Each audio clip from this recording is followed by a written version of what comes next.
Welcome back, everyone, to the cigar smoke filled back room. I am Doug with Tusk Consulting, tuskconsulting at gmail.com, tuskconsulting at gmail.com. Yeah, you are a pro gun Republican and you need political consulting help, drop me a line at that email address. We'll work something out. If you are not a pro gun Republican, may may your dreams and aspirations of elected office go away like a deported criminal. We're going to take a little different tack on the video series today. We're going to talk about the new resistance movement to the Trump agenda. Before we get too far into the program, our cigar of the day is a Rocky Patel Royal Vintage, I think it is. It's a little bit lighter body than my usual stick, but still good. And the bottle of the day is the Angel's Envy Finished Rye. This is finished in Caribbean rum casks, a favorite around the house. Mm, that's really good. Again, these are not sponsors to the program, but I'd like that. Anyhow, let's talk about the new resistance to the Trump agenda. And a little bit of history first. So, when Donald Trump was first elected in 2016, um, there was immediate and well organized resistance to President Trump implementing his agenda. Partially, the Democrats, the liberals, were very, very stunned that he could defeat Hillary Clinton. They didn't expect that. Virtually every political analyst said it wasn't possible. It happened anyway. Of course, they, ascribed all, Russian collusion, BS narrative, and all that other garbage. They lied to themselves. They lied to the American people about a lot of things. But again, it's the liberals. So anyway, they went out there, but they immediately cranked up the outrage machine. And they immediately got to work in trying to blunt Trump's agenda. And it was effective. The first 2 years of Trump's first term in office did not see nearly the kind of progress that they could have. But it wasn't just because the Democrats were against it. In fairness, any Republican president's probably going to have Democrats tell him to pound salt, right? All right.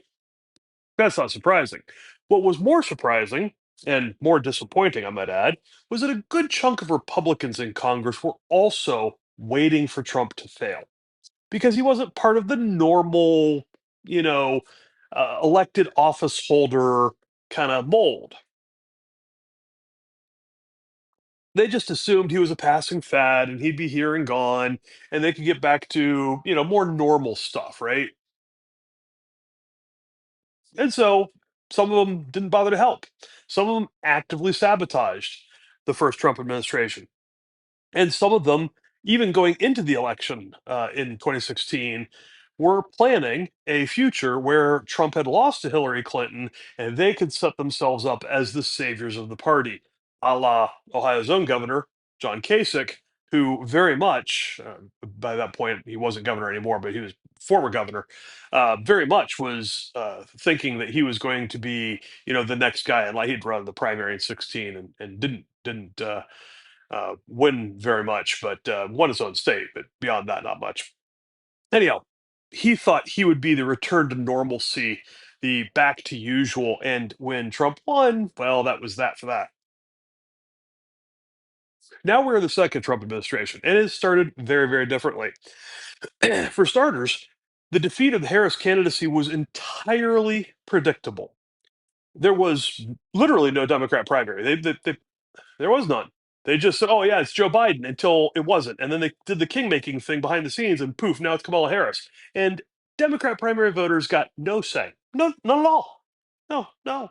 The Democratic Party wasn't very democratic, but whatever. So they foisted an unlikable candidate out there. There was a bad economy, et cetera, et cetera. A whole bunch of very obvious reasons why Kamala Harris lost to Donald Trump. And look, the Democrat Party bears plenty of the blame for the results for their candidate losing. Don't get me wrong, I like Trump, I'm a pro Trump and pro gun Republican. But, and clearly, Trump did a very good job of running. He did a very good job of articulating his positions very clearly. We're going to talk about that more in a minute. But the Democrats also lost. The Republicans won, Trump won, but the Democrats also lost. And there is a difference between winning and your opponent losing, and sometimes both happens, and that was the case here. And because not only did Trump win, but the Democrats lost and earned that loss, they had a lot of trouble spooling up their resistance machine. In fact, between the election and even a solid week or so after Inauguration Day, there really wasn't hardly anything going on in terms of the active resistance. Oh, you had a few crackpots doing their usual crackpot thing. But the good news is that Republicans in Congress are not waiting for Trump to fail anymore. First off, a lot of those people, they got shown the door. Start there. Secondly, the Republicans who are there, even if they aren't in their hearts really supportive, they know, this is not the machine they want to get in the way of. Better to play ball with my fellow Republican rather than get on the wrong side. So we don't have the same problem that we had in the first Trump administration. And back to the Democrats for a minute. I mean, big difference between 2024 and 2016. Trump won the popular vote too this time. And look, the Democrats know it. And they don't say it in public, but behind closed doors, their analysts read the same numbers I read. And they know good and well that a lot of the positions that Trump is taking and beating the drum on very heavily are positions that the American people favor. Okay? They favor his position. So like the women in sports with the transgender, whatever, he signed an executive order about that today. That's become an 80-20 issue. 80% on the same side as Donald Trump. And look, when you're a party, a major political party that's in the 20% category, you have problems. And they know they've got problems. And they're not sure how to navigate it. But, they'll still be outraged because, well, that's really the only thing they're good at. So they're getting they need to get their protest class re-engaged. They need to get their resistance up and running. And what did they find? And what this really runs on, the Democrat resistance, it runs on anger. They need people to be mad and angry. And they've been, shouting Orange Man bad for, well, better part of a decade now. And it works less and less effectively as time goes on. But they need people to be mad. They need people to be angry. Kind of a dark side of the force thing there, right? Anger leads to whatever. So they waited until there was a reason for people to be upset. And inevitably, one came. And they rallied all that anger on the heels of something awful. And of course, what that was the very, very tragic aviation accident that occurred at DC Reagan. It is awful, it's terrible. The human tragedy is real. It's very, very sad, and it ought not be politicized. Like I'm a political animal. There are things that the dignity of the human condition, it should not be mingled in with the political uh, debate and vitriol, but it has been, and there's all sorts of horrible things have been said, and I'm not going to regurgitate them all here because, frankly, they make me sick. And I'm enjoying my cigar and I'm enjoying my whiskey. So, suffice it to say, the Democrats finally found a way for people to be pissed, and they harnessed it. And once they got going on that, then they opened the floodgates on everything else. So now they're going to be protesting. And in fact, I think yesterday there were some protests in various state capitals that are tiny, small, gloriously ineffective. But regardless, they're getting their protest. They have a permanent protester class, people that are aggrieved endlessly about everything, and will go out and protest dang near anything you say.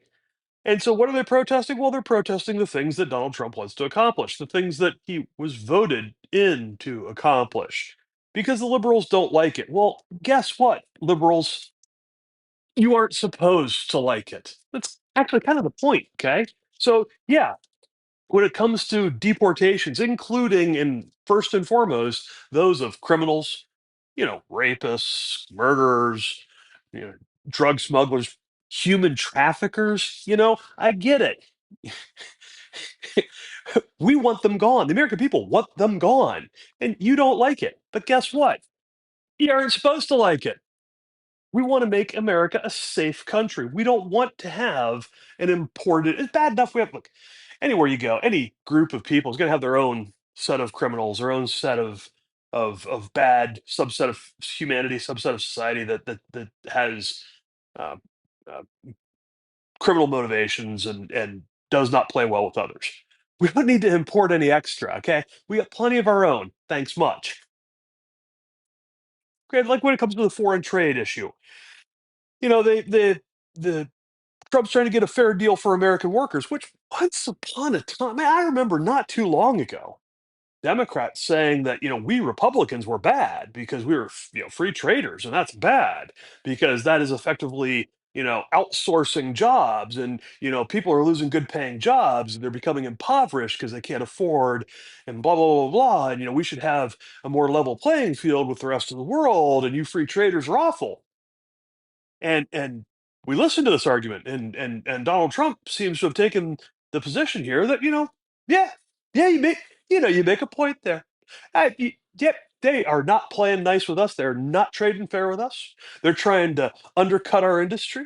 They're trying to, flood the market with cheap goods using slave labor and, non-existent environmental laws. The environment, because it's just one planet, right? But yeah, it's a good point. Let's do something about it. And so he threatens to use tariffs, and sometimes he does, because after all, a threat that isn't, ever followed through on ain't much of a threat. But he threatens tariffs, and a lot of times he gets the other side to bend, to fold, to cut a deal of some kind. And I get it. That makes you liberals mad. But remember, my liberal friends, you aren't supposed to like it. Even though if you went back in time a handful of years, this is exactly what you were demanding. Now you don't like it because it's Trump doing it. And apparently the right thing being done by Orange Man Bad is apparently not acceptable to you. But I mean, geez, if it weren't for duplicity, what would they have on the left? And they're mad about Trump wanting to end diversity programs, these institutionalized discriminatory programs. Like discrimination bad, right? Illegal, unconstitutional, immoral, unethical. And I get it. You like those programs and you don't want him getting rid of them. But I remind you, you aren't supposed to like it. Donald Trump has this really weird idea of this thing called a meritocracy. And yes, it's imperfect, just like all human endeavors, but it's a hell of a lot better than y'all's organized attempts to judge people on the superficial features like race, like ethnicity, like gender, etc., etc., etc. You're literally trying to put everybody in their own little cubbies, their own little silos based on things that are immutable. And then you get upset when we think you ought not do that because, well, that's literally discrimination. It's literally racism. It's literally sexism. It's insane, is what it is. And again, if you went back in time a handful of years and told a random Democrat on the street about this, they'd be like, "Oh yeah, institutionalized discrimination is a bad thing. Yeah, we ought to end that." But not today. No, today all of a sudden Democrats don't like it. And of course, this pause in foreign aid that Donald Trump has come up with, which again, I will remind the liberals out there watching, you're not supposed to like it. Look, do all kinds of foreign aid for all kinds of reasons, some of them silly, and some of them, frankly, wrong.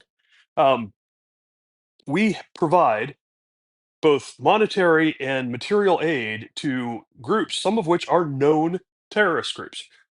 That's wrong, and we ought not do it. And yeah, Donald Trump's going to say, no, no, we're not doing that anymore. No, no, we never should have done it in the first place.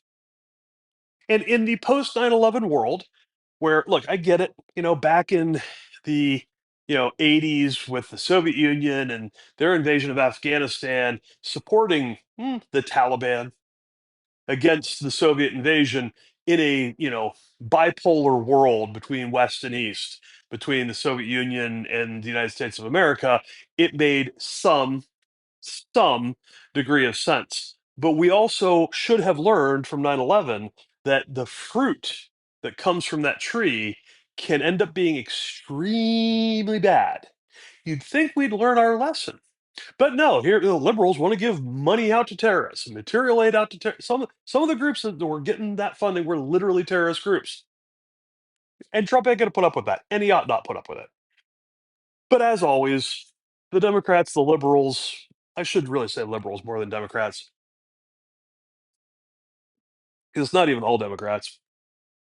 They're going to use hyperbole, and they're going to go with the emotional appeal. And even, there's, of course, so many of these issues are popping up. Even when they lose on an issue, which they've already lost on a number of, there's a bunch more issues than just the few I mentioned here. But as we go, and foreign trade, a country folds and accepts that, a negotiated settlement, some kind of compromise deal. They never go back. The Democrats, the liberals never go back and go, oh, we were wrong on that one. I ended up working out okay. They never do that. They just go on to the next outrage, the next, oh, it's awful and terrible. And this is, the end of whatever. It's, it's pathetic, is what it is. But in summary, y'all flaming liberals, you're not supposed to like what Trump's trying to do. Um, it's kind of the point. His appeal is a populist appeal. It's not necessarily partisan.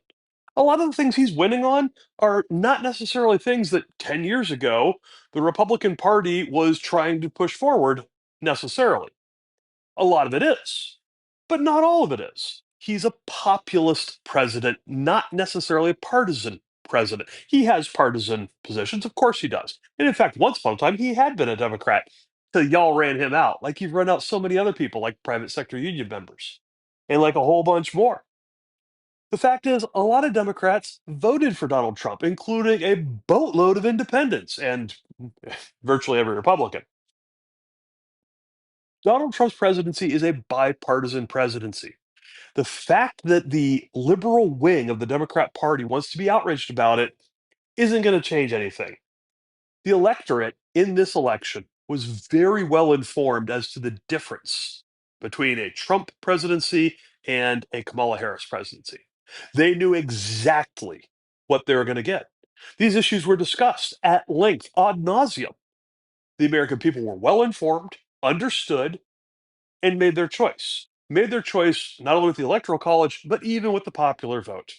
And now, to quote Barack Obama, who, by the way, has still deported more people than Donald Trump. Y'all liberals listening? Okay. Quote Barack Obama, elections have consequences. And this is where we are. So your new resistance machine can spool up all it likes. At the end of the day, doesn't matter. Again, I am Doug with Tusk Consulting, tuskconsulting@gmail.com, tuskconsulting@gmail.com. Thanks, everybody. Catch you in the next one.